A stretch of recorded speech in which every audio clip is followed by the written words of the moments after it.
You lied to me. Eden wasn't the beginning. It was the first place they lost everything. And the Western Bible, it only tells half the story, the rest the forbidden part, the burned part. The part buried under centuries of dust lives in the book of Adam and Eve, from the Ethiopian Orthodox scriptures, once read beneath the shadow of the tree of life. Now, it's just a whisper in the desert of the soul. A voice begins to speak low and steady. Not from the present, not quite from the past, but from somewhere in between, where blood meets spirit. After they were cast out of Eden, they didn't die. They began to live. A different kind of life. A shattered one. This is no longer the story of the fall. This is the struggle to find God again, in a world that no longer bears his mark. The wind moves across scorched earth. No bird song, no scent of ripened fruit. Only two figures naked, frantic, bleeding, stumbling away from a gate forever sealed. Where Eden once held eternity, now burns a memory behind them. Adam looks at his hand, the hand that once touched the tree of life, now trembling, caked in dust and thorns. Eve looks to the sky where light once cradled her hair. Now the sun scorches.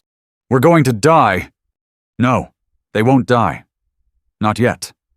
They will pass through every layer of earthly hell, every unending night, every cry buried beneath silence.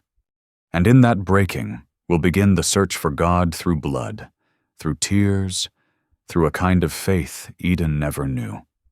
Welcome to the story buried at the beginning, a story not meant for the faint of heart, a ritual of the first confession, a gospel of sacrifice, surrender, and the faintest hope etched into the scars of mankind. Step into the darkness after Eden, where Adam and Eve truly began to be human. At first, there was a gasp, then wind, then silence, thick as mud, heavy as ash, darkness falling straight from heaven. Adam collapsed, face to the ground, the first ground he touched after Eden, not soft, not warm, not alive. It was cold, mute, and merciless. Eve lay beside him, arms wrapped around her stomach. A strange pain split through her chest, as if her heart had been torn in two by a grief too ancient for words. They said nothing, only breathed, their first breath outside Eden dry, sharp, steeped in the iron taste of cursed earth. Then they began to cry, not the cry of newborns, but the cry of souls who had just lost all light and understood. In that moment, there would be no going back. Oh, God! Adam's voice cracked open from his throat like an axe splitting stone. Where are you? It was not a complaint. It was the first call in human history, a cry into the dark. All of nature held its breath. No angel answered. No light appeared. Only earth and a silence thick as eternal night. Adam struck the ground with his palm. Blood surfaced. He looked at his hand, the same hand that once held the forbidden fruit, now trembling, with nothing left to hold. Eve wept, not from pain in her body, but because, in that moment, she remembered his eyes, the last loving glance before the gates of Eden closed. He was here, as close as breath. Now, he feels as far as a vanished dream. They didn't know that in that very moment. Across a distance no measure could reach. God was still watching. He had not turned his gaze. He had not abandoned them. But he would not intervene, because from this point forward, the journey back to light would not come from innocence, but from pain.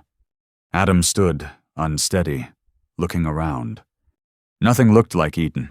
No life pulsed in the air, only brittle trees, thorns curling from the ground like blades. "We have to live." Eve's voice quiet, but firm. Adam turned to her, and for the first time, he saw it. She too had been cast out, not because she led him, but because she bit too, and saw the truth with her own eyes. No more angels, no more light, just us. Eve stood, hair tangled, feet muddy, hands bleeding. But in her eyes, still the fire of someone who had not fallen completely. "We will rebuild, not a garden, but a faith." And so it was. That humankind took their first step into the world after Eden. No shield, no protection, only a flickering faith like a flame-fighting wind. But they did not know. The darkness had never left. It had only changed shape, and it was waiting, just around the bend.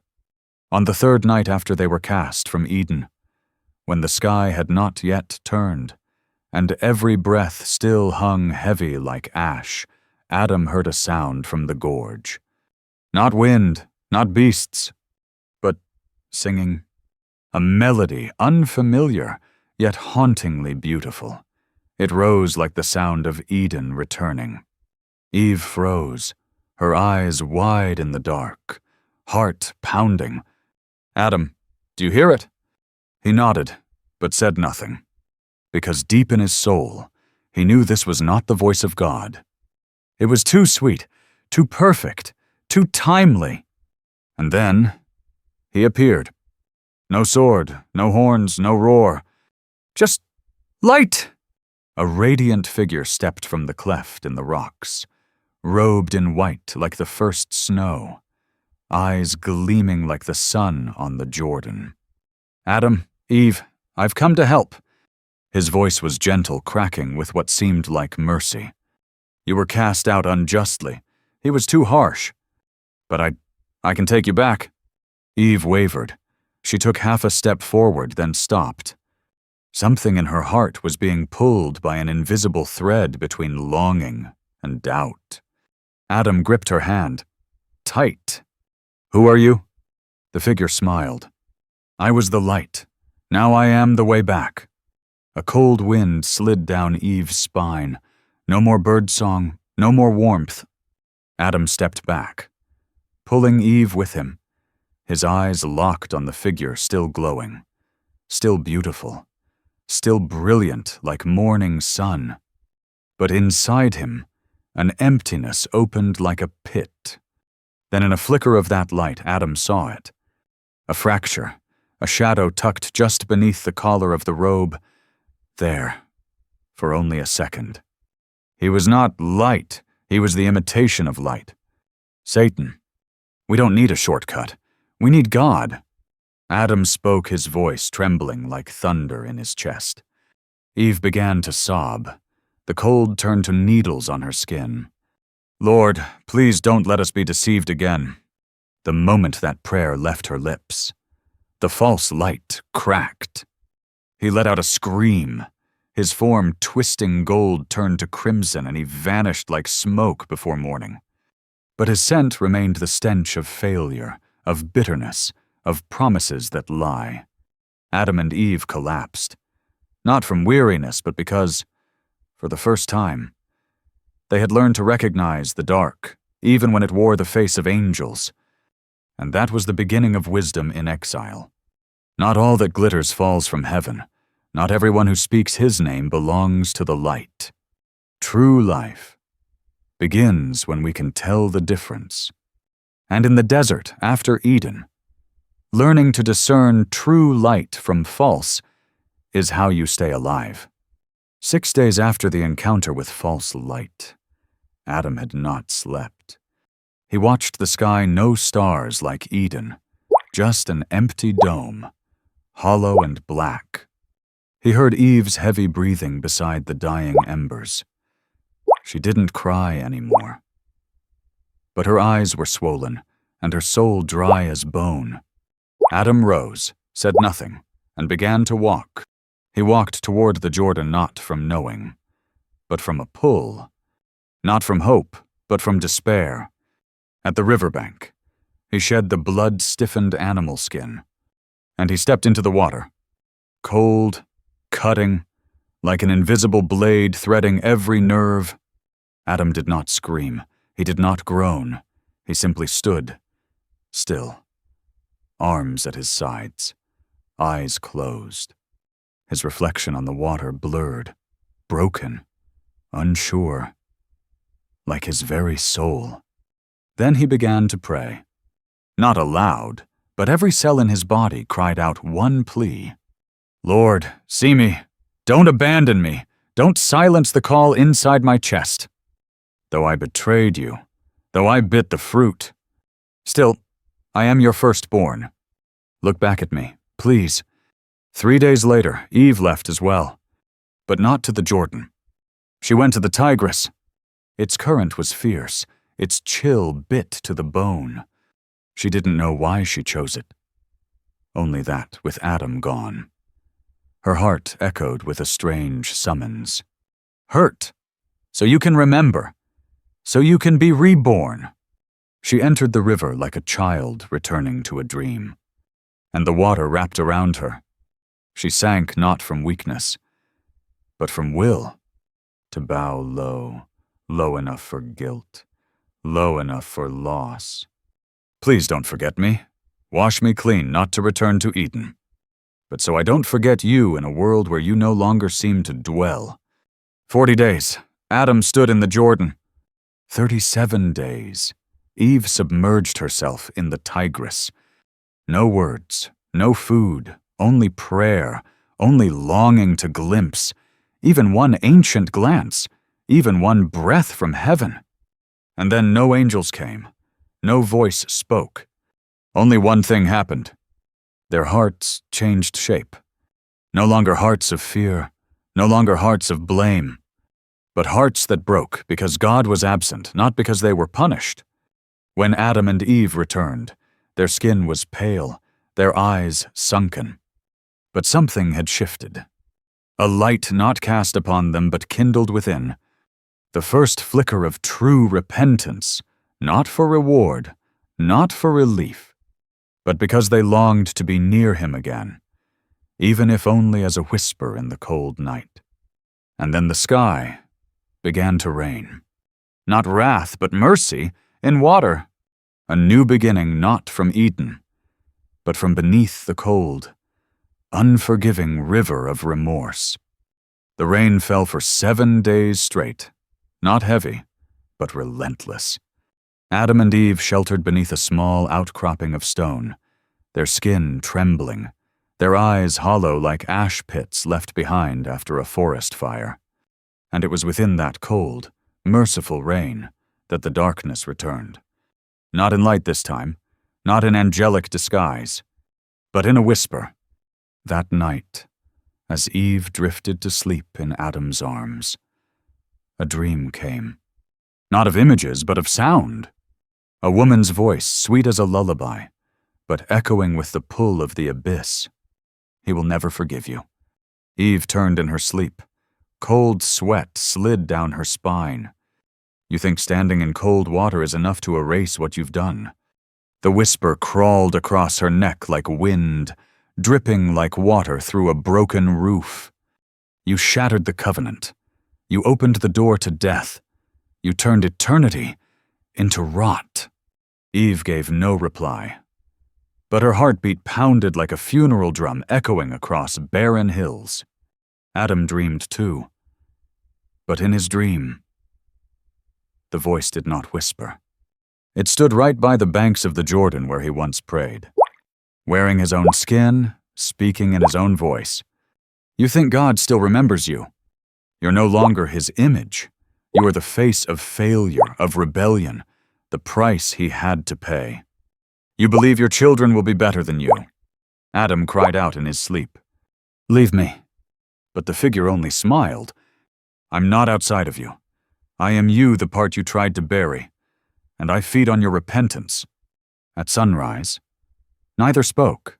They only looked at each other and understood. Satan had changed his tactics. No more fruit, no more paradise. Only self-torment, planting despair in the very soil where faith had taken root. Adam knelt. Eve laid her hand upon his shoulder. "We don't fight him with our strength." Adam nodded. "Not with wit, not with blood, but with the word."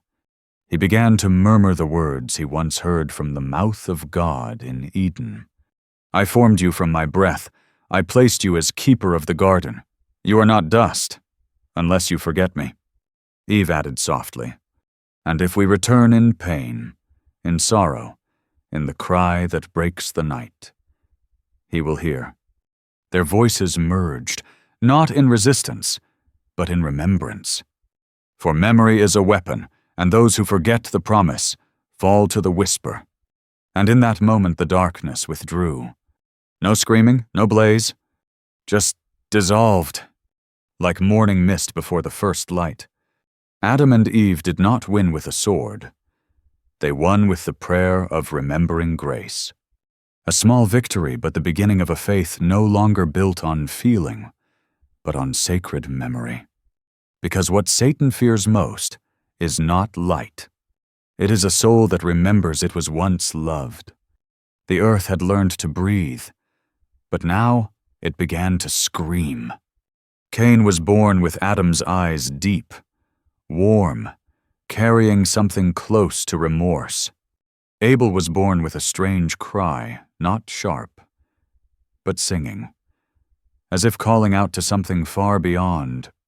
Eve held her sons like she was cradling two timelines, one bearing the weight of the past, one holding a promise not yet formed. Adam watched them grow among dry earth, cold stones, and wild, unruly weeds. And he whispered a prayer. "Please, don't let them repeat what we have done." Cain became a tiller of soil. His hands dug. His eyes stayed low. But his heart always tilted toward some unseen favoritism. Abel followed the sheep. He sang, he called, he spoke to trees and blades of grass as if trying to revive Eden with nothing but imagination. Adam showed no favoritism. But God looked into the heart of the offering. Cain brought the first fruits of the earth. Abel brought his first lamb, its blood still warm, its breath still scented with heaven. Fire fell from above onto Abel's gift, and Cain's heart began to rot. Why, Cain growled at the soil. The earth gave no answer. It only trembled as if it already knew what was coming. Adam saw the change in his son's eyes. That night, Eve could not sleep. Her chest felt like something inside was breaking. "Brother Cain, come to the field with me." Abel's voice innocent as ever, still full of trust. Cain nodded. He said nothing, his hand clenched.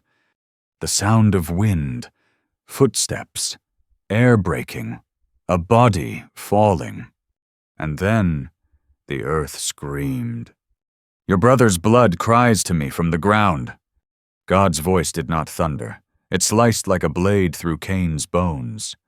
Abel's blood red, sacred, alive soaked into the dirt, each drop a witness, each stain a requiem, a river of grief. Adam and Eve found the body at dusk. Eve cried out as if her soul had been torn in half. Adam did not weep. His face turned to stone. His hands shook as he touched Abel's chest, still warm. "I did not save him." For the first time. Adam did not call out to God. He only whispered like a man who had lost his voice. "We too have sown death. Cain was exiled. No one killed him. God placed a mark on his forehead not to protect, but to bear witness. That the first killer would not die by sword, but by memory." That night, Eve sat in the place where Abel once played. She picked the grass, still stained with blood. Her hands did not tremble. Only her lips moved. "Lord, if a Redeemer will ever come, let him come before the earth is soaked with the blood of man." And there in the scent of blood and the sound of prayer, the wind shifted, as if Eden had just exhaled. After Abel's death, Time no longer passed by seasons, but by the weight of loss. Adam no longer counted days by the sun. Eve no longer smelled the sweetness of wild grass. They lived, but not as before. They lived like caretakers of a graveyard made of memories. Adam built a shelter of dry wood, covered it with animal skins. He planted, he tilled, he cleared stones not to survive, but to remember that once he had been given a garden. Eve wove cloth, cooked, tended the children, each movement a quiet ritual. She no longer wept, but her eyes always burned red as if a fire still smoldered inside her. Their house filled with children. Laughter returned. But in Adam's ears, each laugh dragged behind it a shadow Abel, silent in the earth, never to laugh again. Some nights. Adam stood beneath the sky, no stars, no angels, no voice. Lord, do you still hear? No answer. And yet he prayed, because if he didn't, he feared he would stop being human. Eve taught her children to pray in simple words, with trembling reverence, with echoes of a lost Eden. Every bite of food is a forgiveness. Every breath is a chance to return. One of them asked, Mama, do you still remember paradise? Eve went still, then answered, not with my mind, but with things I can't explain. Once, when winter came early, trees bare. A child burning with fever, Adam turned to Eve and whispered, Do we deserve this much pain? She didn't answer at first. But then, she took his hand. It's not that we deserve it. It's that we choose not to leave God, even when He's silent. Time passed. No more miracles, only enduring love. Not the blazing love of Eden's fire, but the ember kind. The kind that still warms a soul gone cold. Adam looked out at the ground he had sweat upon for years, and there a single sprout had pushed through. Small, frail, but impossibly green. He called Eve. They stood together, watching one trembling leaf dance in the wind. It wasn't Eden returned, but it was proof that life had chosen to remain. And they knew God may not show Himself, but He still leaves traces. That night, after their first harvest had taken root, Adam and Eve sat beside the fire, watching their grandchildren play in the flickering glow. Laughter rose over dry earth like the sound of water in a dream. But in their hearts, a space remained, a gate that had never reopened. Eve heard it first, not with her ears, but as a whisper in the deepest chamber of her spirit. That night, when the sky seemed to swallow all light, she dreamed of a figure, faceless, but clothed in power and gentleness. And the voice said, From your blood will come the one who will crush the serpent's head. The bringer of death will be undone by life. The sower of darkness will be swallowed by light. Eve awoke, her forehead slick with cold sweat. She woke Adam, her voice no louder than breath. There is a promise from where no more words should come.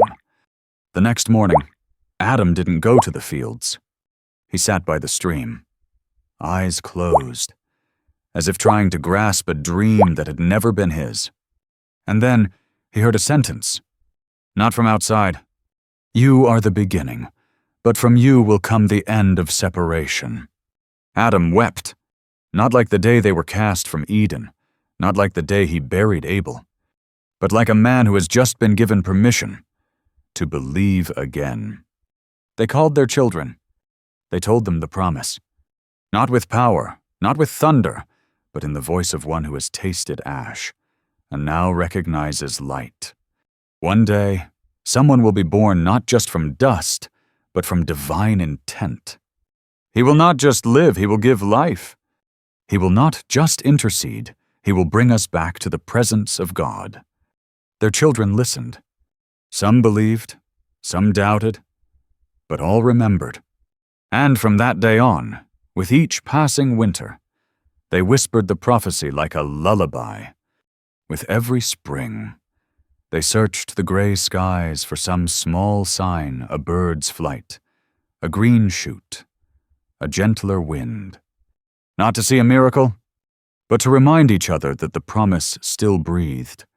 And that night, for the first time in many years, Adam looked up and saw a star, not large, not dazzling, but bright just enough to push back a corner of the dark.